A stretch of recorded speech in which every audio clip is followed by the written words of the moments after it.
Kallis Kalju kogudus, vend Tarmo, su meeskond siin, kõik külalised ja ka ülistajad. Mul on hea meel, et üle pika aja võin olla ka mina jälle Kalju kirikus. Sellest ajast on palju mööda läinud. Aga mul on hea meel, et täna võime olla siin. Ja ma tahan öelda seda, et kallis kirikuline, mitte me ei ole siin omavahel koos, vaid Jumal on ka meie keskel. Sest ta on öelnud, kus 2 või 3 on minu nimel koos, seal mina olen kesk nende seas. Aga meid on täna rohkem kui 2 või 3. Nii võime öelda, Jumal ise on meie keskel oma püha vaimu kaudu. Aga täna ma tahaks nüüd küsida, kui palju on nüüd neid, kes tulevad pühapäeval siia. Siis kui Tarmo jutlustab või keegi teine, kui palju on neid, kes siis tulevad. Võib-olla nii mõnigi ütleb, ja täna on vägev teenistus, täna on vägev muusika, aga järgmine pühapäev ei ole, siis on vend Tarmo ainult siin ja mõni laulja veel. Vilver, no näed, kui tore. Joel ka. Aga no, Laikler bändi vist ei ole.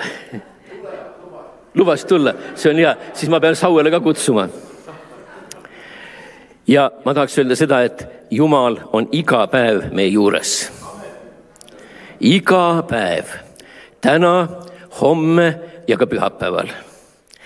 Teate, aga paljud võib-olla on siin sellist väikestest kogudustest, kus pühapäeval on koos võib-olla 10 inimest, võib-olla 15, võib-olla 20, võib-olla 25 inimest, ja ütleb, no mis ma sinna lähen. Ma lähen parem kuskile mujale, kuskile kõrge torni alla, kus on palju rahvast koos, no seal on Jumal ka, aga siin nii väikses kohas siin ei ole nagu midagi teha. Teate, see mõttelaad on väga tuttav. Piibel räägib meile Eeliast. Tal oli raske ja ta ütleb, ma olen üksi üle jäänud. Ja jääb mulje, et ei ole mingit lootust. Aga siis Jumal kõnetab teda, ütleb, mine välja mäele. Ja kui ta on läinud välja mäele ühe kalju lõhesse, siis kõigepealt käib hirmus tugev tuul üle. Nii et kivid lendavad. Ja nüüd me võime öelda, no sellepärast ta läks sinna, seal oligi vägevalt Jumal. Aga Piibel ütleb, Jumalat ei olnud seal. Siis käis vägev maa värisemine, jälle kaljud kõikusid, kivid lendasid. No nüüd oli Jumal seal ja Jumalat ei olnud siis ka seal. Huvitav. Siis tuli tuli, põletav tuli. No siis ometi oli Jumal seal ja Piibel ütleb, ei olnud. Aga siis tuli vaikne sahin. Ja selle vaikse sahina keskel Jumal kõnetas Eeliat. Kallid kirikulised, võib-olla pühapäeval ka mõnes kohas on vähe rahvast koos, aga tea, Jumal on selle vaikse sahina keskel ka. Ja teate, mina olen ka Saue kogudusest, meil ka ei ole perekond Laikre bändi sellest mängimas ja ei ole ka Allarit siin, kes hüüas valjuhäälselt halleluuja. Ja mis me teeme, lähme laiali või? Ei lähe. Selle vaikse sahina keskel on hea olla, sest Jumal on koos meiega. Ja teate, ükskord oli ka selline asi, et mul hakkas siia välja kohta tulema nagu kalaseeme niuke väike või soomus. Teate, häiris, kui prilli võtsid, panid pähe, siis see nöör jäi sinna kinni ja jälle oli kibe. Ma võtsin, tõmbasin ta ära sealt. Natuke kipitas, aga läks natukene aega mööda, kasvas uus ja suurem veel. Tõmbasin selle ka ära ja kasvas jälle suurem sinna. Ja nii ma oma paar aastat kitkusin neid seemneid sealt pea pealt. Siis tuli teine seeme teise kohta veel ja see kõik kasvas kogu aeg. Ja lõpuks mul lapsed ütlesid, kuule isa, mine arsti juurde, vaata, mis arst ütleb. Läksin sinna, võeti tükikene proovi ja öeldi nahavähk. Teate, ma usun, et kui keegi on kogenud niisugust diagnoosi vähk, siis see võtab natukene kõhevile. Ja ma mõtlesin, see oli EMOS, aga mina lähen nüüd eraarsti juurde, nagu siin vendki rääkis.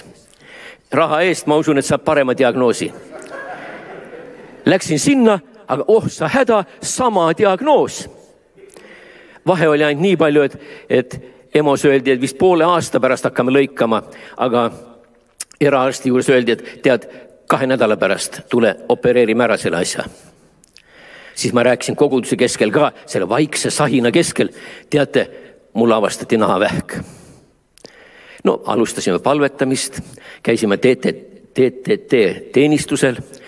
Abikaasa võttis sealt selle palverätiku, pani mulle padja peale, ütles, no nii, nüüd läheb üle. Ma lootsin ka. Aga eks see kõik ühes Jumala väes mõju võis olla väga pikaajaline, me ei tea seda, aga ühel pühapäeval vend Raivo on kantslis jutlustamas ja korraga hakkab kantslis nutma.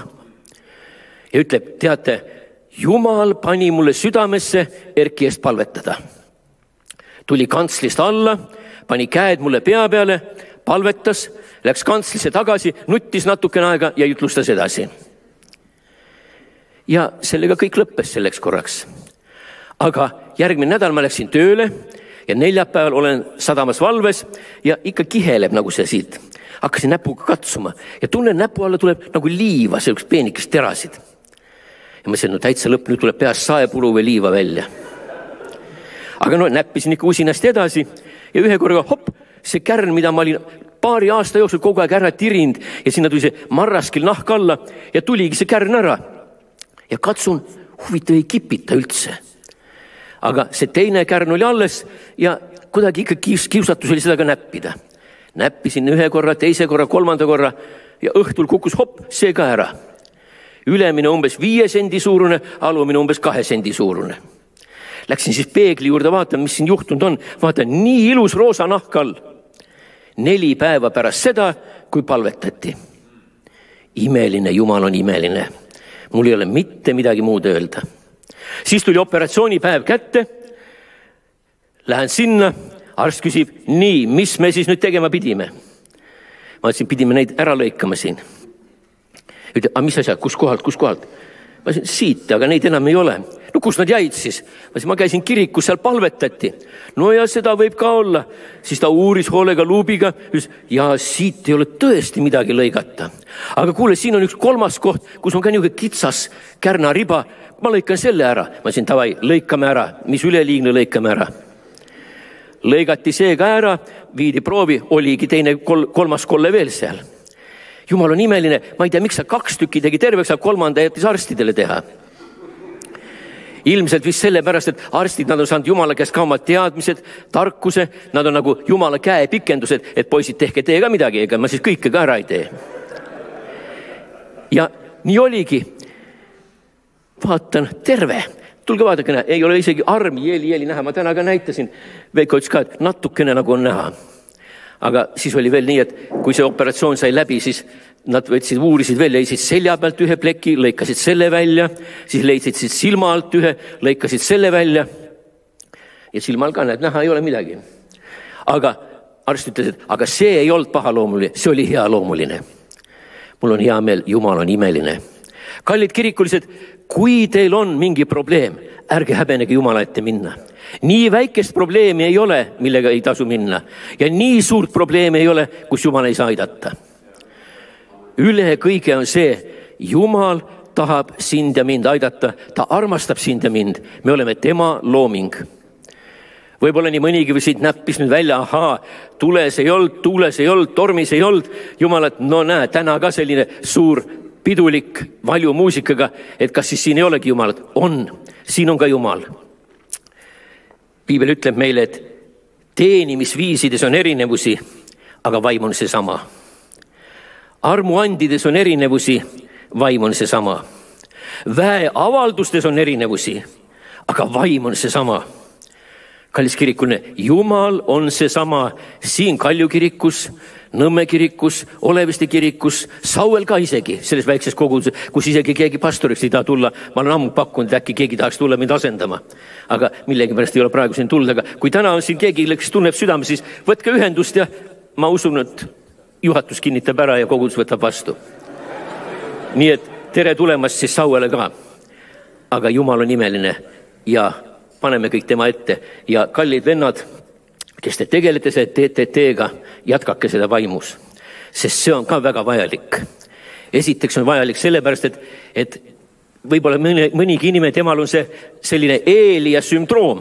Meid on nii vähe, me oleme nii jõuetud, meil pole mitte midagi teha enam.